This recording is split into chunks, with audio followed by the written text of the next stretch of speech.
Hello, good morning. कैसे हैं सभी?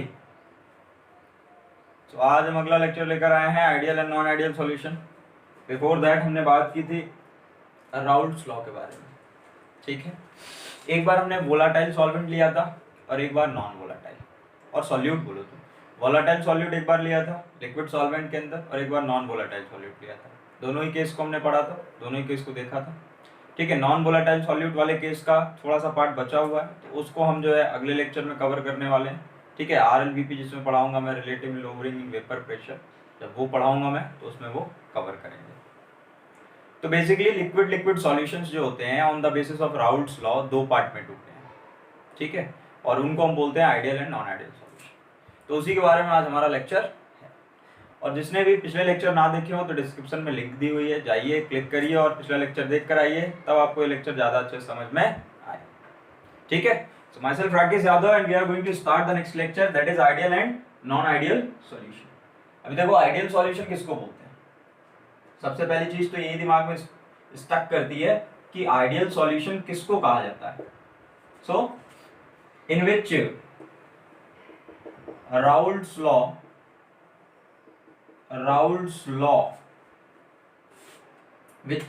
simply लिखो which follows Raoult's law over the entire concentration, over the entire range of concentration। जो Raoult's law को follow करे वो आइडियल सॉल्यूशन, जो राउल्ट्स लॉ को फॉलो ना करे वो नॉन आइडियल सॉल्यूशन। अभी देखो राउल्ट्स लॉ के बारे में तुमको कल बताया था, मतलब लास्ट लेक्चर में राउल्ट्स लॉ के बारे में बताया गया था। तो राउल्ट्स लॉ क्या होता था, एक स्पेशल केस है वो किसका, हेनरी के लॉ का, है ना। तो वहां पर मैंने क्या कहा था कि P जो होगा तुम्हारा, P मान लो P1 equals to what, P01 equals to P01 x1। यही है राउल्ट्स लॉ तुम्हारा। कैसे? क्योंकि P1 जो होगा that will be directly proportional to x1। x1 क्या है, मोल फ्रैक्शन है, तो मोल फ्रैक्शन के डायरेक्टली प्रोपोर्शनल होता है कौन, वेपर का प्रेशर। यहाँ से डायरेक्टली प्रोपोर्शनल का साइन हटाया था तो K आया था, K की जगह पे P01 लिख दिया था हमने, क्योंकि प्योर सॉल्वेंट लिया था। तो जब भी प्योर सॉल्वेंट लेंगे हम, तो उस कंडीशन में जो प्रेशर होगा ना, तो वो प्योर प्रेशर लगाएगा, उसको हम दिखाएंगे P0 से। और जब भी कोई मिक्सचर लेंगे और मिक्सचर में एक कंपोनेंट जो पूरे मिक्सचर पे प्रेशर लगाएगा, तो that will be called as partial pressure, उसको पार्शियल प्रेशर बोलते हैं। एंड वो इस तरह से शो किया जाता है P1। ठीक है, यहाँ पर हमने क्या देखा, P0। क्लियर है, इतना सबको पता ही होगा कि ये राउल्ट्स लॉ किसको कहते हैं। तो राउल्ट्स लॉ को अगर कोई सॉल्यूशन पूरे कंसंट्रेशन के दौरान फॉलो करता है तो वो कहलाएगा आइडियल सॉल्यूशन, नहीं करता तो नॉन आइडियल सॉल्यूशन। क्लियर है, ओके। अब देखो आइडियल सॉल्यूशन की कंडीशंस क्या क्या है। तो पहले मैं आपको समझाऊं कि मान लो हमारे पास ये एक कंटेनर है और इसमें लिक्विड है A, दूसरा कंटेनर इसमें लिक्विड है जिसको हमने बोला B। बात को अच्छे सुनिए, इसको हमने बोला B। ठीक है, अब इन दोनों को आपस में मिला दिया गया। मिलाने के बाद से तुमको एक तीसरा कंटेनर मिला जिसमें कुछ लिक्विड है, और वो लिक्विड जो है इन दोनों के मिक्सचर की वजह से बना हुआ है, तो हम इसको कहेंगे AB। ठीक है, दोनों को मिला दिया तो AB बन गया। अच्छा, आइडियल सॉल्यूशन की कंडीशन देखो क्या होती है। सपोज करो कि ये जो ए वाला जो कंटेनर है जिसमें ए कंपोनेंट है, इसका वॉल्यूम है 200 ml, इसका भी वॉल्यूम है 200 ml। अब जब तुम इन दोनों को मिलाओगे तो एक नया वॉल्यूम कंटेन किए हुए एक नया कंटेनर आएगा। तो इसका वॉल्यूम कितना होना चाहिए, इसका वॉल्यूम होना चाहिए 400 ml। 400 ml मतलब 200 इसका 200 इसका, इनको आपस में मिलाया तो इसका 400। तो ये कौन है, तुम्हारा मिक्सचर है। क्या है ये, मिक्सचर। अब मिक्सचर में जो वॉल्यूम का चेंज होना चाहिए, मिक्सचर में जो वॉल्यूम का चेंज होना चाहिए, वॉल्यूम का जो चेंज होना चाहिए, that must be equals to 0। कोई चेंजिंग नहीं आनी चाहिए। ये 200 ml, ये 200 ml, तो इंडिविजुअली दोनों को मिलाओगे, इंडिविजुअली दोनों का सम करोगे तो कितना हो जाएगा, 400 ml। तो 400 ml भैया कैसे आया, इन दोनों को आपस में मिलाया तुमने तो 400 ml आ गया। तो चेंज इन वॉल्यूम मिक्सचर का चेंज इन वॉल्यूम कितना आया यहाँ से, 0। तो चेंज इन वॉल्यूम अगर 0 आता है तो सिर्फ उसी कंडीशन में that particular solution will be ideal solution, otherwise not. Clear है? फिर दूसरी बात देखो, जो मिक्सचर होगा तुम्हारा, जो मिक्सचर होगा उसका चेंज इन एंथैल्पी जो होगा, चेंज इन एंथैल्पी, वो भी तुम्हारा कितना होना चाहिए? 0 होना चाहिए। मतलब अच्छे से बात को सुनना, चेंज इन एंथैल्पी 0 होना चाहिए। पहले तो ये दो कंडीशंस तुम नोट कर लो, फिर उसके बाद हम बात करें। अब अगर तुम मॉलिक्यूलर लेवल पे जाओगे इस सॉल्यूशन में, ये जो सॉल्यूशन है इसके अगर मॉलिक्यूलर लेवल पर जाओगे तो मॉलिक्यूलर लेवल पर क्या हो रहा होगा? यहाँ पर मॉलिक्यूलर लेवल पर यहाँ पर ए और ए के बीच में क्या होगी? एक बॉन्ड बनी होगी ना, ए और ए के बीच में एक बॉन्ड बनी होगी। मॉलिक्यूलर लेवल पर यहाँ पर बी और बी के बीच में एक बॉन्ड बनी होगी। ठीक है, इन दोनों को आपस में मिलाया तो तुमको मॉलिक्यूलर लेवल पर एक बॉन्ड मिला, कौन सा? ए बी मिला ना। मॉलिक्यूलर लेवल पर बॉन्ड ए ए, ये ए के बीच में बॉन्ड, ये बी बी के बीच में बॉन्ड, और ये ए बी के बीच में बॉन्ड। ठीक है, अब तुम सोचो कि ये ए से ए टूटा होगा, बी से बी टूटा होगा, और तब जाकर के ए और बी के बीच में बॉन्ड बनी होगी, है ना। तो बॉन्ड तोड़ने के केस में आपको क्या करना पड़ता है? आपको एनर्जी सप्लाई करनी पड़ती है, तभी ना बॉन्ड टूटेगा। तो एनर्जी मान लो तुमने यहाँ पर इस बॉन्ड को तोड़ने के लिए दी 50 जूल, यहाँ इस बॉन्ड को तोड़ने के लिए एनर्जी दी तुमने 50 जूल। ठीक है, अब भैया जब ये नई वाली बॉन्ड बनेगी, ए बी बॉन्ड जब बनेगी, तो ए बी बॉन्ड के बनने के लिए इसको 50 जूल, सॉरी इसको 100 जूल हीट जो होगा वो रिलीज करना पड़ेगा। मतलब जब ये बॉन्ड बनाएंगे ना, तो बॉन्ड बनाने में इसको क्या करना पड़ेगा? 50 इसका 50 इसका, तो इसको ऑल ओवर 100 जूल एनर्जी जो होगी रिलीज करनी पड़ेगी। तो इसने, इन दोनों ने मिलकर कितनी एनर्जी ली? 100। इसने बनने में कितनी एनर्जी रिलीज की? 100। तो चेंज इन एनर्जी कितना हुआ? चेंज इन एंथैल्पी कितना हुआ? 0। 100 माइनस 100 0। मतलब एंथैल्पी के, मिक्सचर की जो एंथैल्पी है उसमें चेंजिंग 0 के बराबर है। एंथैल्पी का, मिक्सचर का जो एंथैल्पी है उसमें चेंजिंग 0 के बराबर है। मिक्सचर का जो वॉल्यूम है, चेंज इन वॉल्यूम जो है वो भी 0 के इक्विवेलेंट है। बात क्लियर है? ये ए बी इंटरैक्शन की कहानी है पूरी। अगर ये समझ गए तो फिर समझ गए, कोई दिक्कत नहीं है। देखो बॉन्ड जो है ए के बीच की बॉन्ड, ए के बीच की बॉन्ड टूटी तो एनर्जी ली। बीबी के बॉन्ड की बॉन्ड, बीबी के बीच की बॉन्ड टूटी तो एनर्जी ली। और ए और बी ने आपस में बॉन्ड बनाया तो एनर्जी रिलीज की। तो अगर चेंज इन एनर्जी 0 आता है then that will be ideal solution. अगर चेंज इन एनर्जी 0 नहीं आता तो वो नॉन आइडियल सॉल्यूशन। बताओ फटाफट, क्लियर? तो कंडीशन याद रखनी है कि जो फॉलो करे राउल्ट लॉ को over the entire range of concentration. भैया राउल्ट लॉ को फॉलो करने का क्या मतलब है? बात को अच्छे सुनो। हम जानते हैं कि PS total pressure of the solution is equals to what? P1 plus P2 होता है, ये होता है। तो PS मतलब इसको तुम कहो कि इसको तुमने, ये जो PS है टोटल प्रेशर, ये मेजर्ड है। मतलब इसको आपने क्या किया है? मेजर कर रखा है किसी लेबोरेटरी वगैरह में, आपने किसी लिक्विड के प्रेशर को मेजर कर लिया है, तो वो इसके बराबर होना चाहिए, इसके बराबर होना चाहिए। तो ये चीज क्या है? ये चीज क्या है? P01 into x1 plus P02 x2, यही है। प्रेशर टोटल बराबर इतना ही तो है। तो ये जो प्रेशर तुम निकाल कर लेकर आओगे, ये आप न्यूमेरिकली लेकर के आओगे, है ना, कैलकुलेट करोगे तब आएगा। और ये तो मेजर्ड है, तो जब भी ये कैलकुलेटेड वाला और ये मेजर्ड वाला इक्विवेलेंट हो जाएंगे, इक्विवेलेंट होगा तो समझ लेना कि वो सॉल्यूशन आइडियल था। अगर ये इक्विवेलेंट नहीं होगा तो वो आइडियल नहीं था, क्योंकि राउल्ट लॉ को फॉलो कर रहा है तभी तो ये इसके इक्विवेलेंट आ गया। अगर राउल्ट लॉ को फॉलो नहीं कर रहा होता तो इसके इक्विवेलेंट नहीं आता। तो पहली कंडीशन तो राउल्ट लॉ फॉलो होना चाहिए। दूसरी कंडीशन, चेंज इन वॉल्यूम जो होगा मिक्सचर का वो 0 होना चाहिए। और तीसरी कंडीशन, चेंज इन एंथैल्पी जो होगी वो भी 0 होनी चाहिए। और the last and the biggest factor that is force of attraction. Molecular level पर इसमें ए इंटरैक्शन था, इसमें बीबी इंटरैक्शन था, दोनों टूटे और टूट के एक नया इंटरैक्शन डेवलप किया ए बी। अब भाई सारी चीजें ए बी पे डिपेंड करेंगी। देखो ए बी के बीच की बॉन्ड अगर ज्यादा हो गई, ए बी के बीच की बॉन्ड अगर ज्यादा हो गई तो वॉल्यूम जो होगा वो घट जाएगा, तो चेंज इन वॉल्यूम कुछ आ जाएगा।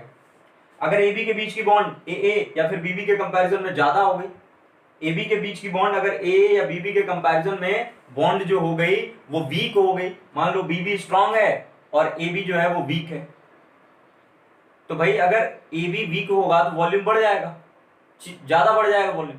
अब वॉल्यूम अगर ज्यादा बढ़ जाएगा तो उस कंडीशन में फिर क्या होगा? इन दैट कंडीशन जो एक्चुअल वॉल्यूम होगा, जो एक्चुअल वॉल्यूम राउल्ट्स लॉ के अकॉर्डिंग जो वॉल्यूम आना चाहिए मिक्सचर का, उतना वॉल्यूम नहीं आएगा, उससे ज्यादा वॉल्यूम आ जाएगा। तो change in volume will not be equals to zero, और अगर चेंज इन वॉल्यूम जीरो के इक्विवेलेंट नहीं होता है तो फिर वो राउल्ट लॉ को फॉलो नहीं करता है। इतना क्लियर है बात? रफ करें? ठीक, आगे देखते हैं। इतनी बात clear? Raoult law, Henry law, ये लॉ वो लॉ सब लॉ। आगे बात करें। अब देखो इसका एग्जाम्पल क्या है, व्हाट इज द एग्जाम्पल। तो एग्जाम्पल में मैं आपको बताऊं कि इट इज नॉट पॉसिबल, पहली बात तो ये दिमाग में रख लो कि ऐसा पॉसिबल नहीं है, आइडियली ऐसा पॉसिबल नहीं है, आइडियली आइडियल सॉल्यूशन नाम की कोई चीज नहीं होती, ठीक है, ऐसा पॉसिबल नहीं है प्रैक्टिकली आइडियल सॉल्यूशन नाम की कोई चीज नहीं होती। क्यों? क्योंकि भाई देखो ऐसा तो हो नहीं सकता ना कि जो है कि सेम आइडियल सॉल्यूशन तुमसे क्या कहता है, आइडियल सॉल्यूशन कहता है चेंज इन वॉल्यूम जीरो होना चाहिए। तो भाई जब दो ऐसे कंपाउंड को तुम आपस में मिलाओगे, दो ऐसे मॉलिक्यूल को जो दोनों अलग अलग हैं, जिनका साइज अलग है ना, जिनमें फोर्सेज अलग लग रही हैं, तो ऐसा तो हो नहीं सकता ना कि उस पे जो है कि वो आइडियल सॉल्यूशन की तरह बिहेव करना स्टार्ट कर दे, चेंज इन वॉल्यूम उस पे जीरो हो जाए। ऐसा कैसे पॉसिबल है कि चेंज इन वॉल्यूम जीरो हो जाए, है ना? तो हम क्या कहते हैं कि मतलब नियरली पॉसिबल। तो नियरली पॉसिबल के केस में देखो हमको दो चीजें चेक करनी पड़ती है। एक तो आपको क्या चेक करना पड़ता है, फोर्स ऑफ अट्रैक्शन, उनके बीच की फोर्स दैट दे गेटिंग, जो फोर्स उन पे लग रही है, एक तो पहले ये देखनी पड़ती है, एंड दूसरा क्या देखना पड़ता है, साइज ऑफ मॉलिक्यूल का साइज देखना पड़ता है। ये दो चीजें देखनी पड़ती है, ठीक है। मैंने एग्जांपल दिया, मान लो n hexane and n heptane, ये मान लो एग्जांपल दे दिया। तो यहाँ देखो तुम क्या हो रहा है, ये क्या है C6H40 एंड C7H16, यही है। तो इनमें देखो कार्बन, इसमें बीच में गैप कितने का है, CH2 का गैप है, CH2 का गैप है ना। तो देखो इसके कंपैरिजन में यहाँ पर एक कार्बन ज्यादा और दो हाइड्रोजन ज्यादा, एक कार्बन ज्यादा दो हाइड्रोजन ज्यादा। तो आप कह सकते हो कि साइज जो होगा ना वो नियरली सेम ही है, सेम ही साइज है। एक कार्बन और दो हाइड्रोजन ही तो बढ़े, तो साइज बहुत ज्यादा बढ़ेगा नहीं, तो नियरली सेम, ठीक है। और दूसरी चीज कि ये दोनों एक ही तरह के हैं, सब में single single single bond pi जा रही है, सब में single single single bond pi जा रही है। तो जो फोर्स ऑफ अट्रैक्शन होगा नियरली इसके अंदर, जो फोर्स ऑफ अट्रैक्शन होगा वही इसके अंदर भी फोर्स ऑफ अट्रैक्शन होगा, है ना। तो ये एग्जाम्पल बन जाता है हमारा किसका, आइडियल सॉल्यूशन का। तो एक और एग्जांपल है तुम्हारे पास, simply you can say benzene and toluene. Benzene और टाउलिन जो होता है ना, उसमें भी सेम साइज नियरली रहता है और सेम फोर्स ऑफ अट्रैक्शन उनके बीच में भी लगता है। तो same force of attraction nearly अगर लगे और सेम साइज हो तो then that solution will be called as ideal solution. बोल समझ में आया आइडियल सॉल्यूशन क्या है? जो राउल्ट्स लॉ को फॉलो करे, राउल्ट्स लॉ को फॉलो करे। और दूसरी चीज क्या कि चेंज इन वॉल्यूम मिक्सचर का जीरो होना चाहिए, चेंज इन एंथैल्पी मिक्सचर की जीरो होनी चाहिए। एबी इंटरैक्शन, एबी इंटरैक्शन मतलब ये जो बॉन्ड बन रही है, ये वाली जो बॉन्ड बन रही है, ये AA एंड BB, AA और BB के यहां पर देखो, ये BB का जितना स्ट्रॉन्ग बॉन्ड है, AA का जितना स्ट्रॉन्ग बॉन्ड है, उतना ही स्ट्रॉन्ग बॉन्ड AB का भी होना चाहिए। जितना स्ट्रॉन्ग बॉन्ड AA के बीच का है, जितना स्ट्रॉन्ग बॉन्ड BB के बीच का है, उतना ही स्ट्रॉन्ग बॉन्ड AB के बीच का भी होना चाहिए। ये बॉन्ड जो होगी वो इससे स्ट्रॉन्ग नहीं हो सकती, इससे भी स्ट्रॉन्ग नहीं हो सकती। मतलब ये दोनों बॉन्ड का जो इंटरेक्शन है, force of attraction nearly same, ठीक है, nearly same force of attraction. पहले ही बोल रहे हैं आइडियल सॉल्यूशन में nearly same force of attraction, तो nearly same force of attraction इसका और इसका, ठीक है। तो हम यहां से कह सकते हैं कि A के जो बीच में इंटरेक्शन है ना एंड BB के जो बीच में इंटरेक्शन है, A के बीच का इंटरेक्शन बराबर BB के बीच का इंटरेक्शन, ठीक है, और that must be equals to AB के बीच का इंटरेक्शन। ये कंडीशन वेरी इंपॉर्टेंट, ये कंडीशन वेरी इंपॉर्टेंट, ये कंडीशन बहुत इंपॉर्टेंट है। इसके बीच में जो बॉन्ड की स्ट्रेंथ है, उतनी ही बॉन्ड की स्ट्रेंथ इसके बीच में है, और उतनी ही बॉन्ड की स्ट्रेंथ जो नया वाला सॉल्यूशन तुम्हारा बन रहा है ये भी, उसके बीच में भी बॉन्ड की स्ट्रेंथ इतनी ही होनी चाहिए, ज्यादा या कम। जितना स्ट्रॉन्ग बॉन्ड ये है उतना ही स्ट्रॉन्ग बॉन्ड ये होना चाहिए, और उतना ही स्ट्रॉन्ग बॉन्ड AB वाला भी होना चाहिए। ये फोर्थ कंडीशन तुम्हारी क्लियर है ना? एग्जांपल समझ में आ गया? Benzene, toluene, n hexane, n heptane, ये सब एग्जांपल, ठीक है। रफ करें, आइडियल सॉल्यूशन खत्म होता है यहाँ पे हमारा। अब नॉन आइडियल सॉल्यूशन की तरफ मूव करते हैं। What is called non ideal solution? चलो देखते हैं नॉन आइडियल सॉल्यूशन किसको कहते हैं। अच्छा, आइडियल सॉल्यूशन का ग्राफ भी बताते हैं, graph. Let us talk about the graph of the ideal solution. चलो देखो ग्राफ की तरफ।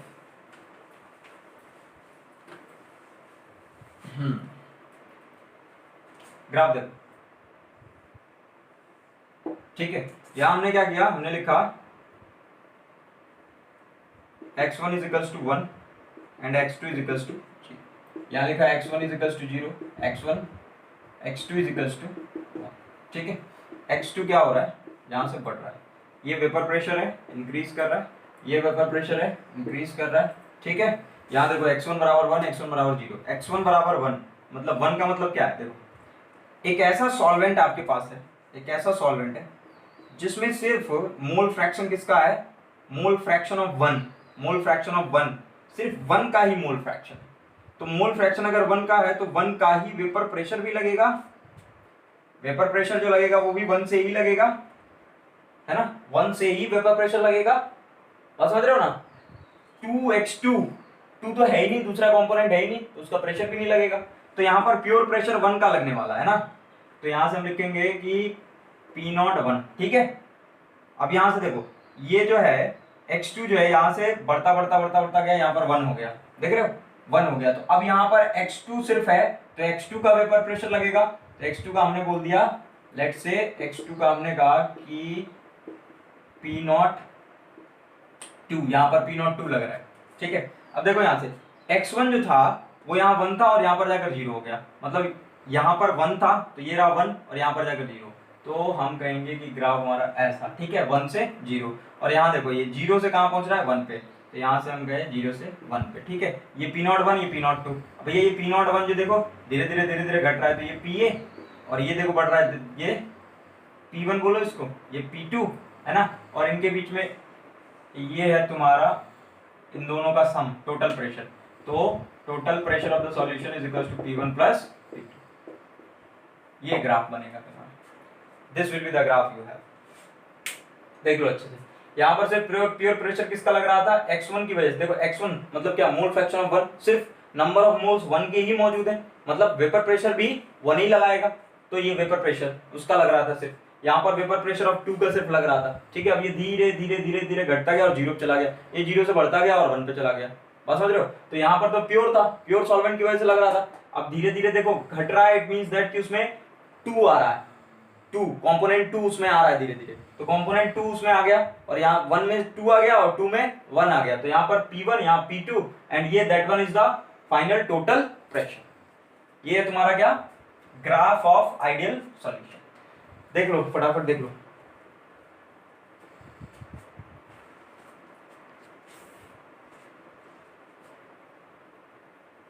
देख लीजिए, देख लिया, रफ करें, चलो ठीक, now let us rough it.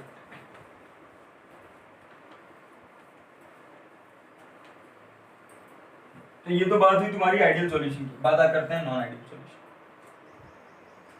Non ideal solution,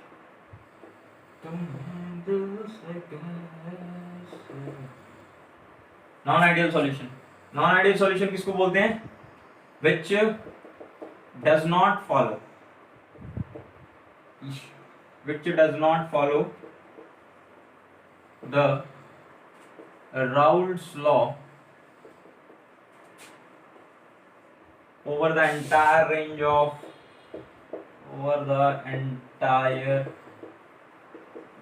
of concentration, ठीक है। which does not follow the Raoult's law over the entire range of concentration, Raoult's law follow नहीं होगा। राउल्ट्स लॉ फॉलो होने से नहीं होने फॉलो से मतलब क्या है, हमारा मिक्सचर का जो वॉल्यूम चेंज इन वॉल्यूम होगा that not be equals to 0, ठीक है। मिक्सचर का जो इंथैल्पी होगा that will not be equals to 0, change in enthalpy जो होगी, ठीक है। एंड द मोस्ट इंपोर्टेंट कि जो ए इंटरेक्शन है that will be equals to B interaction, ठीक है, and that will not be equals to AB interaction, ये important है, ये important, ये वाली बात, A interaction is equals to BB interaction but not equals to AB interaction। ये क्या हो गया, तो ये कुछ ऐसा हो गया कि AA जितना स्ट्रॉन्ग है उतना ही स्ट्रॉन्ग BB भी है, मान लिया हमने A जितना स्ट्रॉन्ग है उतना ही स्ट्रॉन्ग BB भी है मॉलिक्यूलर लेवल पर, तो इन दोनों के जितनी इसकी स्ट्रेंथ है जितनी इसकी स्ट्रेंथ है उतनी ही अगर इसकी भी हो जाए तो आइडियल हो जाएगा, लेकिन यहाँ हम कह रहे हैं कि उतनी नहीं, समझ गए? उतनी नहीं। तो ये 3 कंडीशन है, चेंज इन वॉल्यूम मिक्सचर का 0 नहीं होगा, चेंज इन एंथैल्पी मिक्सचर की 0 नहीं होगी, और यहाँ पर A interaction is equals to BB interaction but not equals to AB interaction. मतलब एबी इंटरेक्शन ज्यादा स्ट्रॉन्ग भी हो सकता है और वीक भी हो सकता है, कंपैरेटिवली स्ट्रॉन्ग हो सकता है, वीक हो सकता है। ठीक है, ए या बीबी के बीच कंपैरिजन करने पर। तो ये तुम्हारा नॉन आइडियल सॉल्यूशन है। बात करें अब आगे क्या? हाँ ठीक है, इतनी बात समझ में आ गई सबको? अब आ जाओ, मान लो अब अच्छे से समझना, पूरा कंसंट्रेशन यहीं पर देना, नहीं तो दिक्कत हो जाएगी तुमको। ये मान लो ए कंपोनेंट है, ठीक है, ये तुम्हारा है बी, ए को बी में मिलाना है और एक नया सॉल्यूशन बनाना है। बना लिया है ए बी, ठीक है, इसको इसमें मिलाया और ये बनाया, ए बी बन गया। याद है, यहाँ ए, यहाँ बी बी, यहाँ ए बी। हमने पहले ही कहा कि ए का इंटरेक्शन बी के इंटरेक्शन के बराबर होगा, लेकिन ए बी के इंटरेक्शन के बराबर नहीं। तो पहले केस में हम ये मान लेते हैं कि ए बी ज्यादा स्ट्रांग हो गया। क्या हो गया? ए बी ज्यादा, ए बी के बीच की जो स्ट्रेंथ थी ना वो बढ़ गई। कैसे बढ़ेगी? चलो देखो अच्छे से, ए बी जो होगा वो बढ़ जाएगा। अच्छे से बात को सुनो, ए बी के बीच की स्ट्रॉन्ग जो ए बी के बीच में जो बॉन्ड है उसकी स्ट्रेंथ जो होगी वो बढ़ जाएगी। बात सुनो कैसे। मान लो ये ए के बीच में बॉन्ड है, बी बी के बीच में बॉन्ड है, तो ए टूटा तो कुछ एनर्जी दी 50 जूल, मान लो बी बी टूटा तो कुछ एनर्जी दी 50 जूल, ठीक है, 50 जूल 50 जूल। अब इसको बनने के लिए चाहिए थे, इसको बनने पे इसको रिलीज कितना करना चाहिए था? 100 जूल, लेकिन इसने रिलीज कर दिया 150 जूल। लो 150 जूल। अब अगर ये 150 जूल रिलीज करेगा तो मिक्सचर के वॉल्यूम में चेंजिंग आएगी कि नहीं? Yes, that will not be equals to 0। मतलब वॉल्यूम जो होगा वो डिक्रीज करना स्टार्ट करेगा। क्या बोलते हो? वॉल्यूम जो होगा वो डिक्रीज करना स्टार्ट करेगा, है ना। जब मॉलिक्यूल्स एक दूसरे के बहुत क्लोज आ जाएंगे, मॉलिक्यूल्स क्लोज आ जाएंगे, देखो बॉन्ड ज्यादा स्ट्रांग बन रही है ना, ज्यादा एनर्जी दे रहा है, ठीक है, तो मिनिमम एनर्जी मैक्सिमम स्टेबिलिटी। तो मैक्सिमम स्टेबिलिटी का क्या मतलब होता है कि बॉन्ड जो होगी वो बहुत स्ट्रांग होगी। तो मैक्सिमम स्टेबिलिटी ये कब, कोई भी चीज का स्टेबिलिटी ज्यादा कब देती है? जब अपने अंदर से एनर्जी ज्यादा निकाल देती है, तो उसके पास कम एनर्जी बच जाती है। तो मैंने बोला तो मिनिमम एनर्जी मतलब मैक्सिमम स्टेबिलिटी। तो यहाँ से एनर्जी गई 150 जूल, तो भैया 100 जूल जाती तो इसके स्ट्रेंथ के बराबर होता है ए और बी के, लेकिन अब ज्यादा स्ट्रांग हो गया। ज्यादा स्ट्रांग होने की वजह से मॉलिक्यूल्स पास आने की वजह से वॉल्यूम उसका घट गया, तो वॉल्यूम डिक्रीज कर गया। और वॉल्यूम अगर डिक्रीज करता है तो इंपॉर्टेंट थिंग इज दैट कि वेपर प्रेशर भी डिक्रीज करेगा। Volume decreases, vapour pressure decreases. अब बात सुनो, वेपर प्रेशर क्यों डिक्रीज किया? वेपर प्रेशर क्यों डिक्रीज किया? सी, अगर बॉन्ड स्ट्रांग रहेगी तो मॉलिक्यूल्स जो होंगे वो आसानी से इवेपोरेट तो हो नहीं पाएंगे। हाँ, अगर बॉन्ड स्ट्रांग रहेगी तो मॉलिक्यूल्स आसानी से इवेपोरेट हो जाएंगे? नहीं होंगे, आसानी से इवेपोरेट तो हो नहीं पाएंगे। मतलब इवेपोरेशन रेट कम हो जाएगी, और अगर इवेपोरेशन रेट कम हो गई तो फिर वेपर का जो प्रेशर है, वेपर प्रेशर है वो भी तो कम हो जाएगा। इवेपोरेशन ही होना कम हुआ तो वेपर प्रेशर भी कम हो जाएगा, तो वेपर प्रेशर डिक्रीज है। बात समझ रहे हो? मतलब जो राउल्ट्स लॉ के अकॉर्डिंग वेपर प्रेशर आना चाहिए था उतना वेपर प्रेशर आया नहीं। जो राउल्ट्स लॉ के अकॉर्डिंग वेपर प्रेशर आना चाहिए था उससे कम वेपर प्रेशर आ रहा है। मतलब जो लेबोरेटरी में प्रेशर हमने मेजर किया है वो कम है और राउल्ट्स लॉ वाला प्रेशर ज्यादा है। मतलब यहां से तुम लिख सकते हो कि प्रेशर मेजर्ड, मान लो ये मेजर्ड प्रेशर है लेबोरेटरी वाला, measured pressure is equals to कितना हम बोलते थे? P01x1 प्लस P02x2, ये बोलते थे ना। तो अब मैं कह रहा हूं कि ये तो कंडीशन ट्रू है किसके लिए? आइडियल के लिए। लेकिन अब मैं क्या कह रहा हूं कि वेपर प्रेशर जो है वो घट गया, डिक्रीज कर गया। मतलब मेजर्ड का वेपर प्रेशर घट गया, मतलब राउल्ट्स लॉ वाला वेपर प्रेशर क्या होगा? ज्यादा होगा कि नहीं? राउल्ट्स लॉ वाला वेपर प्रेशर ज्यादा होगा और मेजर्ड वेपर प्रेशर कम है। इट मींस दैट कि प्रेशर मेजर्ड, ये measured is smaller than P01x1 plus P02x2।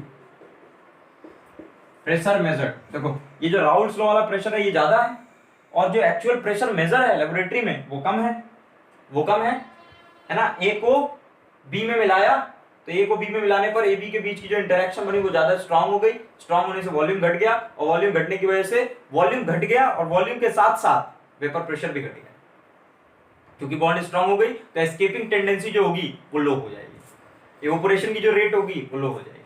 तो लो हो गई, उस कंडीशन में ज्यादा इवोपोरेट नहीं करेंगे तो ज्यादा वेपर प्रेशर नहीं लगाएंगे तो वेपर प्रेशर कम हो जाएगा। क्लियर है बात? क्लियर है क्या? चलो अब एग्जांपल देखें, let us see the example. Negative deviation इसको बोलते हैं बेटा, क्या बोलते हैं? Negative deviation. मतलब कि वेपर प्रेशर राउल्ट्स लॉ के अकॉर्डिंग थोड़ा और ज्यादा होना चाहिए था, लेकिन जब लेबोरेटरी में मेजर किया तो वो कम हो गया, इसका मतलब कि नेगेटिवली डेविएट कर गया। कैसा डेविएट कर गया? नेगेटिवली। इसका ग्राफ देखो, फिर उसके बाद से एग्जांपल बात करते हैं।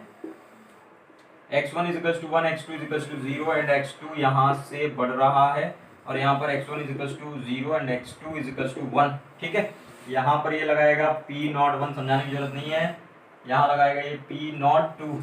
ठीक है, अब यहाँ से देखो x1 कहाँ से जा रहा है? x1 1 से 0 पे जा रहा है, मतलब 1 से ये 0, और यहाँ हमने इसको किस में दे दिया? Dash dash dash dash line में दे दी।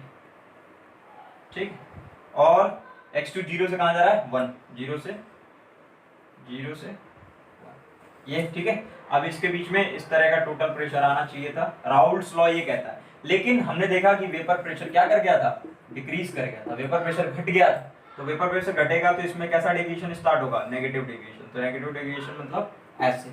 ठीक है, नेगेटिव डेविएशन मतलब ऐसे, ऐसे। ठीक है, नेगेटिव डेविएशन मतलब ऐसे। ये है तुम्हारा graph of non ideal solution in negative deviation. जब डेविएशन नेगेटिव होगा तो ऐसा। वेपर प्रेशर जो था, देखो वेपर प्रेशर डिक्रीज कर गया, pressure measured is less than the pressure of Raoult's according to Raoult's law के अकॉर्डिंग जितना प्रेशर होना चाहिए था उससे मेजर्ड प्रेशर क्या हो गया? कम हो गया, और कम होने की वजह से हमारा ग्राफ में नेगेटिव डेविएशन होने लगा, नेगेटिव डेविएशन। क्लियर है बात? है बात क्लियर है? अब देखो क्या हो रहा है कि स्ट्रॉन्ग बॉन्ड बन रही है ना, डेविएशन कैसा हो रहा है? नेगेटिव हो रहा है। बॉन्ड कैसी बन रही है? स्ट्रॉन्ग बन रही है, स्ट्रॉन्ग, तो डेविएशन नेगेटिव हो रहा है। चलो इसको रफ करते हैं, नोट कर लो फटाफट।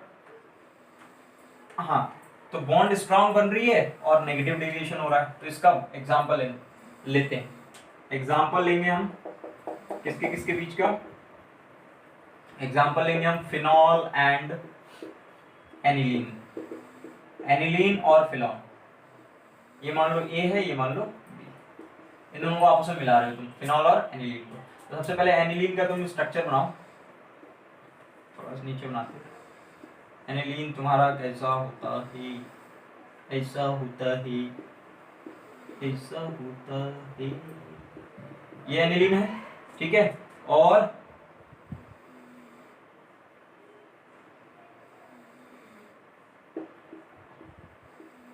ये तुम्हारा है फिनॉल। देखो ये O, यहाँ H।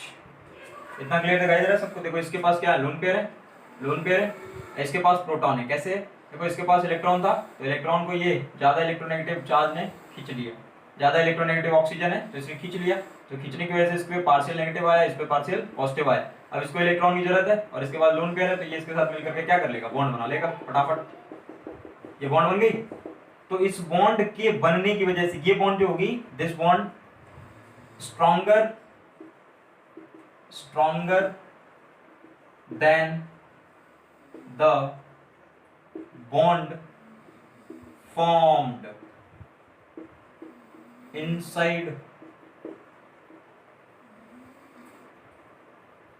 by their own molecules, between their own molecules। देखो ये क्या लिखा है मैंने, अच्छे से सुन लो। Stronger than the bond form between their own molecules. ये देखो ये एनिलीन और एनिलीन का जो मॉलिक्यूल होगा वो आपस में मिलकर के जो बॉन्ड बनाएगा ना, उससे कहीं ज्यादा स्ट्रॉन्ग बॉन्ड कौन बना ले रहा है? Phenol and aniline. Hydrogen bond यहाँ पर बनने लग रही है, फिनॉल और एनिलीन मिलकर के बहुत स्ट्रॉन्गर बॉन्ड बना लेंगे। बॉन्ड स्ट्रॉन्गर बनाएंगे तो वॉल्यूम घट जाएगा और वेपर प्रेशर भी डिक्रीज कर जाएगा। समझ आया एग्जांपल? अगला example, example number 2, example number 2। देखो एग्जांपल नंबर 2 हम ले रहे हैं क्लोरोफॉर्म एंड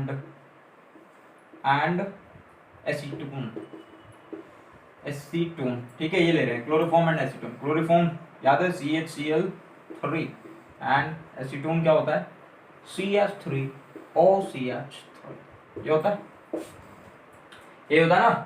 चलो देखो, तो यहाँ ये O, यहाँ ये CH3, यहाँ ये CH3 और फिर यहाँ पर हमको लेना है ये है H तुम्हारा, ये है C, इधर से Cl, इधर से Cl और इधर से Cl।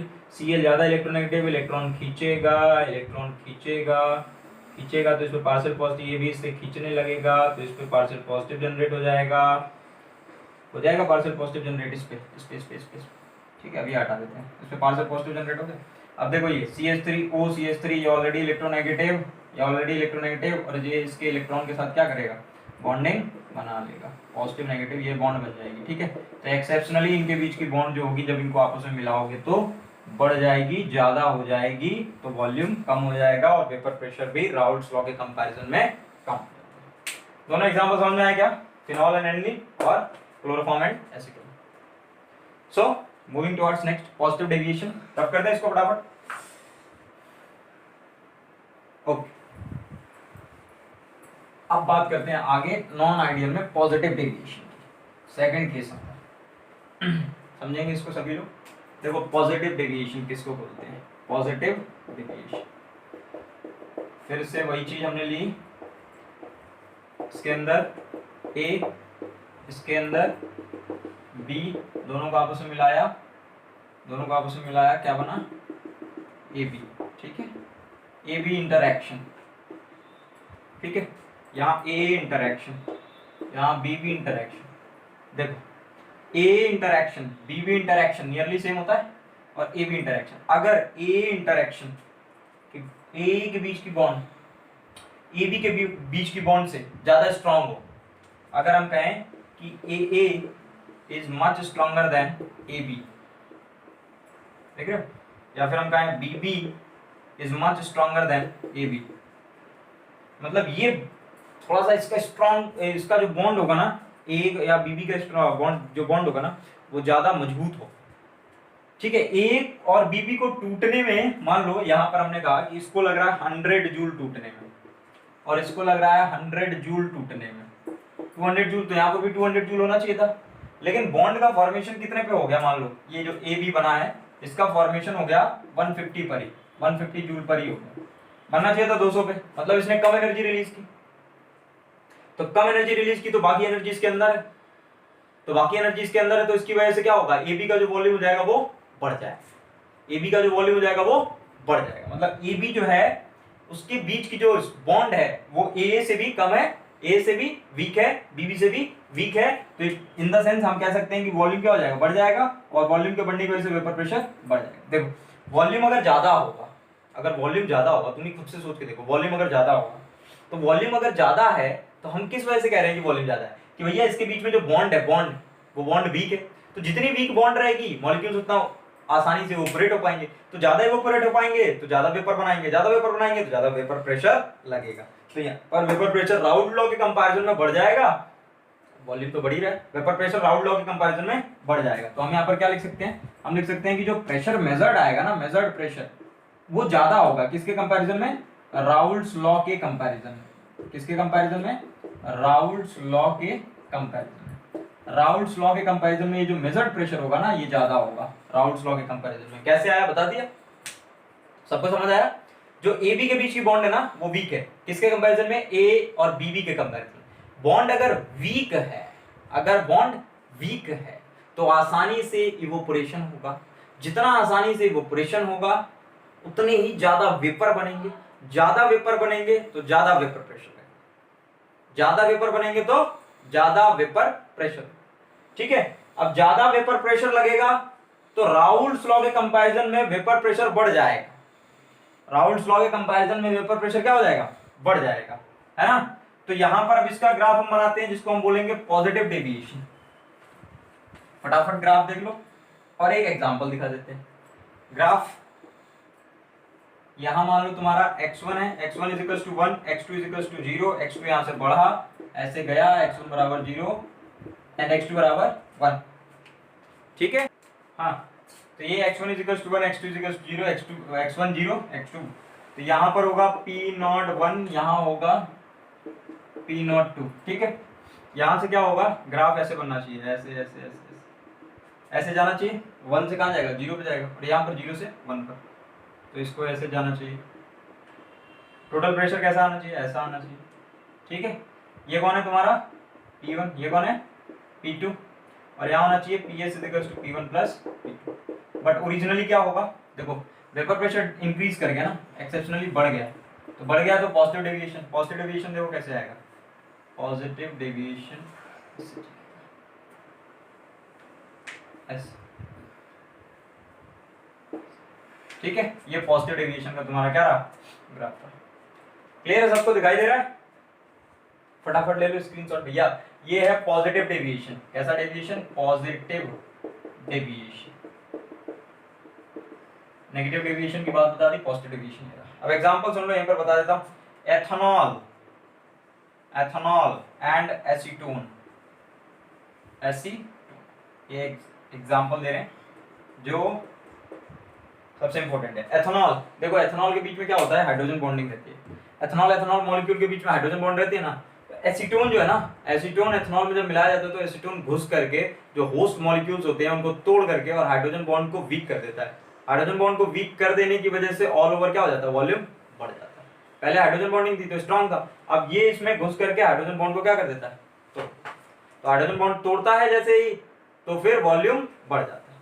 क्लियर है सबको, क्लियर है सबको। तो this is all about ideal and non ideal solution. और भी एग्जांपल है, you can take many more examples, है ना, जैसे एसीटोन और कार्बन डाइसल्फाइड है, एसीटोन है और कार्बन डाइसल्फाइड है, वो भी एक एग्जांपल है। तो ये सब एग्जांपल्स हैं। तो it is all about the our lecture that is ideal and non ideal solution. So बाकी की बात हम क्या करेंगे, अगले लेक्चर में करेंगे, ठीक है। तो अगर इसमें कुछ ना समझ में आया हो तो फीडबैक दीजिएगा, और मुझे लगता है कि सब कुछ समझ में आ गया होगा। ओके, थैंक यू, तो मिलते हैं अगले लेक्चर में, थैंक यू।